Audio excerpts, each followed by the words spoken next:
Boss ವನವಾಸ ಜೈಲಿನ ಕೈದಿಗಳಿಗೆ ಆರೋಪಿ ದರ್ಶನ್ ಸಂದೇಶ ಕೊಟ್ಟಿದ್ದಾರಂತೆ. ನಾನು ವಾಪಸ್ ಹೋಗುವಾಗ ಕೈದಿಗಳನ್ನ ನೋಡ್ತೀನಿ, ಮಾತನಾಡಿಸ್ತೀನಿ ಅಂತ ಹೇಳಿದ್ದಾರೆ. ರಿಲೀಸ್ ಬಳಿಕ ಕೈದಿಗಳ ಜೊತೆ ಮಾತನಾಡ್ತೀನಿ. ದರ್ಶನ್ ನೋಡುವ ತವಕದಲ್ಲಿದ್ದ ಕೈದಿಗಳಿಗೆ ಸಂದೇಶ ಕೊಟ್ಟಿದ್ದಾರೆ. ದರ್ಶನ್ನ ನೋಡಬೇಕು ಅಂತ ಕಿರಿಕು ಮಾಡಿದ್ರು ಕೈದಿಗಳು, ಈ ಸಹ ಕೈದಿಗಳು. ಈಗಾಗಲೇ ದರ್ಶನ್ಗೆ ಹೇಳಿದ್ರಂತೆ ಜೈಲು ಸಿಬ್ಬಂದಿ ಹೋಗಿ ಈ ರೀತಿ ಎಲ್ಲ ಕಿರಿಕು ಮಾಡ್ತಿದ್ದಾರೆ, ನಿಮ್ಮನ್ನ ನೋಡಬೇಕು, ಭೇಟಿ ಮಾಡಬೇಕು, ಮಾತಾಡಿಸ್ಬೇಕು ಅಂತಿದ್ದಾರೆ ಅಂತ. ಹಾಗಾಗಿ ಅಲ್ಲಿಂದಲೇ ಒಂದು ಸಹ ಕೈದಿಗಳಿಗೆ ಸಂದೇಶ ದರ್ಶನ್ ಕೊಟ್ಟಿದ್ದಾರೆ. ಚಿನ್ನ ಜೈಲಿನಿಂದ ಹೋಗುವಾಗ ನೋಡ್ತೀನಿ ಅಂತ ಹೇಳಿದ್ದಾರಂತೆ.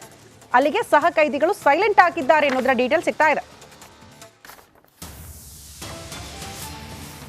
ಈ ಬಗ್ಗೆ ಮತ್ತಷ್ಟು ಡೀಟೇಲ್ಸ್ ಅನ್ನು ಕೊಡ್ತಾ ಹೋಗ್ತಾರೆ ನಮ್ಮ ಪ್ರತಿನಿಧಿ ರೇಣುಕಾರಾಧ್ಯ. ನೇರ ಸಂಪರ್ಕದಲ್ಲಿ ಜಾಯಿನ್ ಆಗ್ತಿದ್ದಾರೆ. ರೇಣುಕಾರಾಧ್ಯ, ಸಾಕಷ್ಟು ಬೆಳವಣಿಗೆಗಳು ಬಳ್ಳಾರಿ ಜೈಲಲ್ಲಿ ಆಗ್ತಾನೆ ಇದೆ. ದರ್ಶನ್ ಬರ್ತಿದ್ದಂತೆ ಸಹ ಕೈದಿಗಳು ಫುಲ್ ಖುಷಿಯಾಗಿದ್ರಂತೆ, ನೋಡ್ಬೇಕು, ಮಾತಾಡಿಸ್ಬೇಕು ಅಂತ. ಬಟ್ ಎಲ್ಲವೂ ಕೂಡ ಕ್ಲೋಸ್ ಆಗಿತ್ತು, ಅಂದ್ರೆ ಎಲ್ಲ ದಾರಿಗಳನ್ನ ಕೂಡ ಬಂದ್ ಮಾಡ್ಬಿಟ್ಟಿದ್ರು ಅಧಿಕಾರಿಗಳು, ಯಾರು ನೋಡಬಾರ್ದು, ಮಾತಾಡಿಸಬಾರ್ದು ಅನ್ನೋ ಕಾರಣಕ್ಕೆ. ಈಗೇನು ಸಿಹಿ ಸುದ್ದಿ ಅವರಿಗೆ?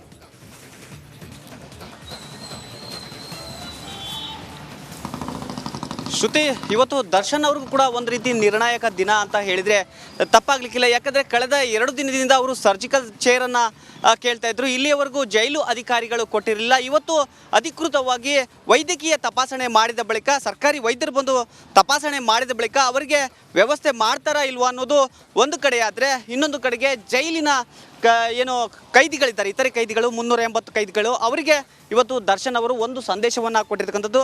ಈ ದೃಶ್ಯದಲ್ಲಿ ನಿಮಗೆ ಮೊದಲಿಗೆ ನಾನು ಎಕ್ಸ್ಪ್ಲೇನ್ ಮಾಡ್ತಾ ಹೋಗ್ತೀನಿ.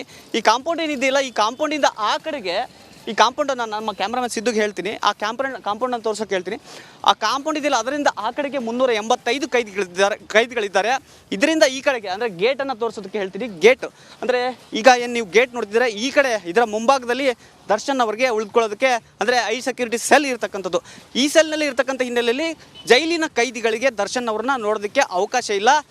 ದರ್ಶನ್ ಅವರು ಜೈಲಿಗೆ ಬರ್ತಾರೆ ಅಂದಾಗ ಕೈದಿಗಳು ಸಾಕಷ್ಟು ಖುಷಿಯಾಗಿದ್ದರು. ಆದರೆ ಅವ್ರನ್ನ ಯಾವುದೇ ರೀತಿಯಾಗಿ ನೋಡೋದಕ್ಕೆ ಆಗೋದಿಲ್ಲ ಅಂತ ಗೊತ್ತಾದ ಮೇಲೆ ಸಾಕಷ್ಟು ಕಿರಿಕಿರಿಯನ್ನು ಮಾಡ್ತಾಯಿದ್ರು ಸಿಬ್ಬಂದಿಗಳಿಗೆ, ದರ್ಶನನ ನೋಡೋದಕ್ಕೆ ಅವಕಾಶ ಕೊಡಿ ಅಂತ. ಆದರೆ ಈ ಒಂದು ವಿಚಾರವನ್ನು ದರ್ಶನ್ ಅವರಿಗೆ ಜೈಲಿನ ಸಿಬ್ಬಂದಿಗಳು ದರ್ಶನ್ ಅವರಿಗೆ ತಿಳಿಸಿರ್ತಕ್ಕಂಥದ್ದು. ಅಂದರೆ ಈ 2-3 ದಿನ ದರ್ಶನ್ ಅವರು ಸೈಲೆಂಟ್ ಆಗಿರ್ತಕ್ಕಂಥ ಹಿನ್ನೆಲೆಯಲ್ಲಿ ಈ ವಿಚಾರವನ್ನು ಪ್ರಸ್ತಾಪ ಮಾಡಿರಲಿಲ್ಲ. ಆದರೆ ಈಗ ಸಿಬ್ಬಂದಿ ದರ್ಶನ್ ಅವರಿಗೆ ತಿಳಿಸಿರ್ತಕ್ಕಂಥದ್ದು. ಹೀಗಾಗಿ ದರ್ಶನ್ ಕೂಡ ಅದಕ್ಕೆ ಒಪ್ಪಿದ್ದಾರೆ. ಆದರೆ ಒಂದು ಕಂಡೀಷನ್ ಇದೆ, ಈಗ ಆಗೋದಿಲ್ಲ. ಅಂದರೆ ಜೈಲಿನ ನಿಯಮಾವಳಿ ಪ್ರಕಾರವೂ ಕೂಡ ಅದು ಸಾಧ್ಯವಿಲ್ಲ. ಆದರೆ ಹೋಗುವಾಗ, ಅಂದರೆ ನಾನು ಜೈಲಿನಿಂದ ಹೋಗುವಾಗ ಅವ್ರನ್ನ ಮೀಟ್ ಮಾಡ್ತೀನಿ ಅಂತ ಹೇಳಿ ಅಂತ ಈ ರೀತಿಯಾದ ಒಂದು ಸಂದೇಶವನ್ನು ಕೊಟ್ಟಿದ್ದಾರಂತೆ. ಹೀಗಾಗಿ ಜೈಲಿನ ಸಿಬ್ಬಂದಿ ಆ ಒಂದು ಸಂದೇಶವನ್ನು ಜೈಲಿನ ಕೈದಿಗಳಿಗೆ ತಿಳಿಸಿದ್ದಾರೆ. ಹೀಗಾಗಿ ದರ್ಶನ್ನ ನೋಡೋದಕ್ಕೆ ಕೈದಿಗಳಿಗೆ ಈಗ ಖುಷಿಯ ವಿಚಾರ, ಈ ಒಂದು ಸಂದೇಶ ಸಿಕ್ಕಿರ್ತಕ್ಕಂಥದ್ದು ಅಂತ ಇಲ್ಲಿ ಹೇಳಲಾಗ್ತಾ ಇರ್ತಕ್ಕಂಥದ್ದು. ಇನ್ನೇನು ಕೆಲವೇ ಕ್ಷಣಗಳಲ್ಲಿ ದರ್ಶನ್ ಅವರಿಗೆ ವೈದ್ಯಕೀಯ ಪರೀಕ್ಷೆಯನ್ನು ನಡೆಸಲಾಗುತ್ತೆ. ಆ ಬಳಿಕ ಒಂದು ಅವರಿಗೆ ಏನು ಸರ್ಜಿಕಲ್ ಚೇರ್ ಬೇಕಾಗಿದೆ. ಇಲ್ಲ, ಈಗ ಏನ್ ಗೊತ್ತಾ, ಕೈದಿಗಳಿಗೆ ಆಸೆ ಇರುತ್ತೆ, ಸ್ಟಾರು ದೊಡ್ಡ ಮತ್ತೊಂದು, ಅದ್ರಲ್ಲಿ ಏನ್ ತಪ್ಪಿಲ್ಲ, ನೋಡ್ಬೋದು, ಮತ್ತೊಂದು ಮಾಡ್ಬೋದು. ಆದ್ರೆ ನಮ್ದು ಒಂದೇ, ಕೊಲೆ ಆರೋಪಿಯನ್ನು ಕೊಲೆ ಆರೋಪಿ ತರನೇ ನೋಡಿ ಅಷ್ಟೇ. ನೀವು ಉಳಿದವರನ್ನ ಹೆಂಗ್ ನೋಡ್ತೀರೋ ಹಂಗೇ ನೋಡಿ.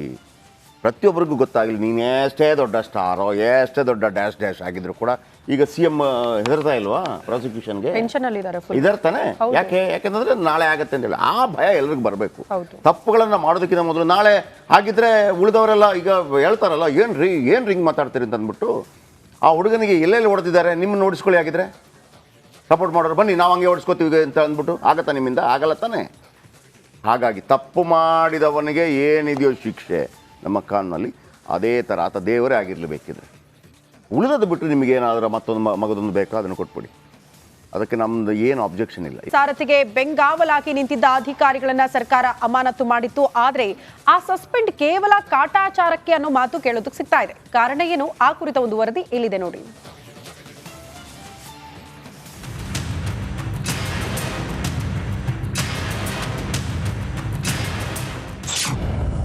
ಕಾಟಾಚಾರಕ್ಕೆ ಡಿ ಅಧಿಕಾರಿಗಳ ಸಸ್ಪೆಂಡ್.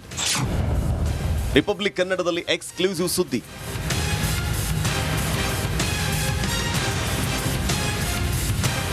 ಸೆಂಟ್ರಲ್ ಜೈಲಲ್ಲಿ ಹಗಲಿರುಳು ಕಳೆದಿದ್ದ ದರ್ಶನ್ನ ನೋಡೋದಕ್ಕೆ ಹಲವು ಕೈದಿಗಳು ದುಂಬಾಲು ಬಿದ್ದಿದ್ರು. ಆದರೂ ಅದಕ್ಕೆ ಚಾನ್ಸ್ ಸಿಕ್ಕಿರಲಿಲ್ಲ. ದಾಸನ ಬೆನ್ನಿಗೆ ನಿಂತಿದ್ದ ಕೆಲ ಅಧಿಕಾರಿಗಳು ಕಾಟೇರನಿಗೆ ಬೇಕಿದ್ದ ಎಲ್ಲ ವ್ಯವಸ್ಥೆಯನ್ನ ಮಾಡಿಕೊಟ್ಟಿದ್ರು ಅನ್ನೋ ಆರೋಪ ಇದೆ. ಈ ಆರೋಪದ ಮೇಲೆ ಸದ್ಯ 9 ಅಧಿಕಾರಿಗಳನ್ನು ಸಸ್ಪೆಂಡ್ ಮಾಡಲಾಗಿದೆ. ಆದರೆ ಈ ಅಮಾನತು ಕೇವಲ ಕಾಟಾಚಾರಕ್ಕೆ ಅಂತ ಹೇಳಲಾಗ್ತಾ ಇದೆ.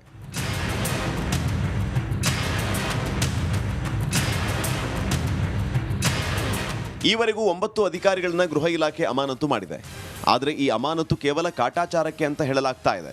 ಅಸಲಿಗೆ ಪರಪ್ಪನ ಅಗ್ರಹಾರ ಜೈಲಿನ ಪ್ರಮುಖ ಉಸ್ತುವಾರಿಗಳ ವಿರುದ್ಧ ಯಾವುದೇ ಕ್ರಮ ಕೈಗೊಳ್ಳದ ಇಲಾಖೆ ಕಾಟಾಚಾರಕ್ಕೆ ಬೇರೆಯವರನ್ನ ಸಸ್ಪೆಂಡ್ ಮಾಡಲಾಗಿದೆ. ಈ ಕುರಿತು ರಿಪಬ್ಲಿಕ್ ಕನ್ನಡ ದಾಖಲೆ ಸಹಿತ ಎಕ್ಸ್ಕ್ಲೂಸಿವ್ ಮಾಹಿತಿಯನ್ನು ನೀಡಲಿದೆ. ಆ ಇಬ್ಬರ ವಿರುದ್ಧ ಕ್ರಮ ಯಾಕಿಲ್ಲ? ಆಗಸ್ಟ್ 1ರಿಂದ ಇಬ್ಬರು ಸಹಾಯಕ ಅಧೀಕ್ಷಕರಿಗೆ ಸಂಪೂರ್ಣ ಜವಾಬ್ದಾರಿಯನ್ನು ನೀಡಲಾಗಿದೆ. ಕರ್ಣ ಬಿ ಕ್ಷತ್ರಿ ಸಹಾಯಕ ಅಧೀಕ್ಷಕರಾಗಿ ಜವಾಬ್ದಾರಿಯನ್ನು ನೀಡಲಾಗಿದ್ದು, ಕಾರಾಗೃಹದ ಕಾರ್ಯನಿರ್ವಾಹಕ ಸಿಬ್ಬಂದಿಯ ಕರ್ತವ್ಯ ಹಂಚಿಕೆ, ರಜೆ, ಗೈರು ಹಾಜರಾದ ಸಿಬ್ಬಂದಿಯ ವಿರುದ್ಧ ಶಿಸ್ತು ಕ್ರಮ, ಅಕ್ರಮ ಚಟುವಟಿಕೆಯಲ್ಲಿ ಭಾಗಿಯಾದ ಆರೋಪ ಹೊಂದಿರುವ ಸಿಬ್ಬಂದಿಯ ವಿರುದ್ಧ ಶಿಸ್ತು ಕ್ರಮ ಕೈಗೊಳ್ಳುವುದು, ಕಾರಾಗೃಹಕ್ಕೆ ಪೂರೈಕೆಯಾಗಿರುವ ಎಲೆಕ್ಟ್ರಾನಿಕ್ ಮತ್ತು ಭದ್ರತಾ ಉಪಕರಣಗಳ ನಿರ್ವಹಣೆ, ಸದಾಕಾಲ ಸುಸ್ಥಿತಿಯಲ್ಲಿರುವಂತೆ ಕ್ರಮ ವಹಿಸುವುದು, ರೈಫಲ್ ಮತ್ತು ಮದ್ದು ಗುಂಡುಗಳ ನಿರ್ವಹಣೆ, ಬಂಧಿತರ ದಾಖಲೆ ನಿರ್ವಹಣೆ, ತಪಾಸಣೆ ಸಮಯದಲ್ಲಿ ದೊರಕುವ ನಿಷೇಧಿತ ವಸ್ತುಗಳ ನಿರ್ವಹಣೆ, ಬಂದಿಗಳು ಅಥವಾ ಸಿಬ್ಬಂದಿಯಿಂದ ನಿಷೇಧಿತ ವಸ್ತುಗಳು ಸಿಕ್ಕಿದ್ರೆ ದೂರು ದಾಖಲು ಮಾಡೋದು ಇವರ ಜವಾಬ್ದಾರಿಯಾಗಿರುತ್ತೆ.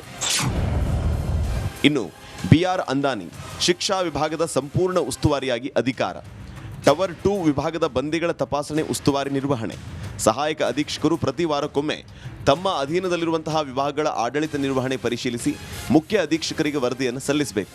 ಕರ್ತವ್ಯ ನಿರ್ವಹಣೆಯಲ್ಲಿ ನಿರ್ಲಕ್ಷ್ಯ ಕಂಡು ಬಂದರೆ ಕ್ರಮಕ್ಕೆ ವರದಿಯನ್ನು ಸಲ್ಲಿಸಲಾಗುವುದು. ನಿತ್ಯ ದಿನಚರಿ ಬರೆದು ಮರುದಿನ ಜೈಲಿನ ಮುಖ್ಯ ಅಧೀಕ್ಷಕರಿಗೆ ಒಪ್ಪಿಸಬೇಕು. ಹೀಗೆ ಇವರಿಬ್ಬರ ಮೇಲೆ ಇಷ್ಟು ಜವಾಬ್ದಾರಿ ಇದ್ರೂ ಸಹಾಯಕ ಅಧೀಕ್ಷಕರಾಗಿದ್ದ ಕರ್ಣ ಬಿ ಕ್ಷತ್ರಿ, BR ಅಂದಾನಿಯನ್ನ ಬಿಟ್ಟು ಬೇರೆ 9 ಮಂದಿ ಅಧಿಕಾರಿಗಳನ್ನ ಅಮಾನತು ಮಾಡಿರೋದು ಕಾಟಾಚಾರಕ್ಕೆ ಅನ್ನೋದು ಮೇಲ್ನೋಟಕ್ಕೆ ಕಂಡು ಬಂದಿದೆ. ಸುನೀಲ್ ಧರ್ಮಸ್ಥಳ, ರಿಪಬ್ಲಿಕ್ ಕನ್ನಡ, ಬೆಂಗಳೂರು. ಓಕೆ, ಮುಯ್ಯಿಗೆ ಮುಯ್ಯಿ ಕೊರೋನಾ ಭ್ರಷ್ಟಾಚಾರ ಆಯ್ತು, ಅದರಲ್ಲಿ 40,000 ಕೋಟಿ ದುಡ್ಡು ಹೊಡೆದ್ರು ಅಂತ ಹೇಳೋದು ಬಿಟ್ಟರೆ ಏನೂ ಆಗಿಲ್ಲ ನಮ್ಮ. ಈಗ ಬಿಟ್ಕಾಯಿನ್ ವಿಚಾರಕ್ಕೆ ಬರ್ತೀನಿ. ನಿಮ್ಗೆ ಗೊತ್ತಾ ಬಿಟ್ಕಾಯಿನ್? ಕೇಳಿದಿರಾ ಬಿಟ್ಕಾಯಿನ್? ಬಿಟ್ಕಾಯಿನ್ ಕೇಳಿದ್ದೀನಿ. ಈ ನಿಮ್ಮ ಹತ್ರ 2000 ಈಗ 2024 ಅಲ್ವಾ? ಹೌದು. 2010 ಟೈಮಲ್ಲಿ ನಿಮ್ಮ ಹತ್ರ ಒಂದು 10,000 ರೂಪಾಯಿ ಇತ್ತಾ? ಇತ್ತು. 2010 ಟೈಮಲ್ಲಿ ನೀವೇನಾದರೂ 10,000 ರೂಪಾಯಿಯನ್ನ ಏನು 10,000 ರೂಪಾಯಿಯನ್ನ ಬಿಟ್ಕಾಯಿನ್ ಅಲ್ಲಿ ಹಾಕಿದ್ದಿದ್ರೆ ಇವತ್ತು ನಿಮ್ಮ ಬಳಿ ಎಷ್ಟಿರ್ಬೋದು? ಎಷ್ಟು ದುಡ್ಡು ಇರ್ತಿತ್ತು ಗೊತ್ತಾ? ಕೋಟಿಗಟ್ಟಲೆ ಅಂತಾರೆ. ಆದ್ರೆ ಹೇಳಿ, ಒಂದು ಎಷ್ಟು ಕೋಟಿ? 1 ಕೋಟಿ, 100 ಕೋಟಿ ಇರ್ತಿತ್ತು. 100 ಕೋಟಿ ಒಂದು ಚಾನಲ್ ಮಾಡ್ಬೋದು ನಿಮಗೆ. ಓ ಮೈ ಗಾಡ್, ಹಾಕ್ಬಿಡ್ತಿದ್ದೆ ಸರ್. 2010ರಲ್ಲಿ ವೀಕ್ಷಕರೇ, ನೀವು 10,000 ರೂಪಾಯಿನ ಬಿಟ್ಕಾಯಿನ್ ಅಲ್ಲಿ ಹಾಕಿದ್ದಿದ್ರೆ ಇವತ್ತು ನಿಮ್ಮ ಬಳಿ 100 ಕೋಟಿ ಇರ್ತಾ ಇತ್ತು. ಕೆಲವೊಂದ್ ಕಡೆ ಲೀಗಲ್, ಬಟ್ ಇನ್ನೊಂದ್ ಕಡೆ ಇಲ್ಲೀಗಲ್. ಆದ್ರೆ ಅದು ಲೀಗಲ್ ಆಗೇ ಬಿಡುತ್ತೆ ಒಂದು ಫೈನ್ ಡೇ. ಅದನ್ನ ಯಾಕೆ ಇಲ್ಲೀಗಲ್ ಅಂತಂದ್ರೆ, ಈಗ ಗವರ್ಮೆಂಟ್ ಕೂಡ ಅದನ್ನ ಮಾಡುತ್ತೆ, ಈಗ ನಮ್ಮ ಸರ್ಕಾರ ಕೂಡ ಮಾಡುತ್ತೆ ಇನ್ನು ಮುಂದೆ. ಇಲ್ಲೀಗಲ್ ಯಾಕೆ ಆಗ್ತಿದೆ ಅಂತಂದ್ರೆ, ಇದು ಹೆಂಗ್ ಮಾಡ್ಬೇಕು ಅಂತ ಯಾರಿಗೂ ಗೊತ್ತೇ ಇಲ್ಲ. ಈಗ ಈ ಸರ್ಕಾರಿ ಅಧಿಕಾರಿಗಳು ಅವ್ರಿಗಿಂತ ಶಾರ್ಪ್ ಕೆಲವು ಅಂಡರ್ವರ್ಡ್ ಅನ್ನೋದು ಅದಕ್ಕೆ. ಈ ಕಾಂಜಿ